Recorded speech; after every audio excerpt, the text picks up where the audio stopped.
தம்பி ஒரு நிமிஷம் சொல்லுங்க. முக்கியமான சுச்சுவேஷன் என்னடா தம்பி? என்னண்ணே? டேய் அவன் இப்படி செஞ்சா நல்லா இருக்கும்டா. எப்படின்னு? நல்லா இருக்காது, நல்லா இருக்காது. ஓ அப்படி செய்யலாம்டா. என்னத்த சொல்றாரு? என்னத்தனே செய்ய போற நீங்க? முடிவு பண்ணிட்டேன்டா, இது எப்படிதான் செய்யணும். கடுப்பாகுதுல்ல? என்னன்னே செய்ய போற? ஏதாவது சொல்லிட்டு செய்யணே, எனக்கே கன்ஃபியூஷனா இருக்கு.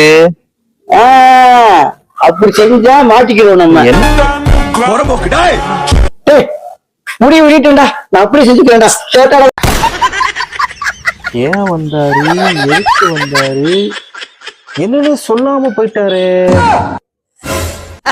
இப்ப நீங்க என்ன யோசனை இருக்குன்னு எப்படி வீட்டுல இருந்ததை தூங்குவேன்.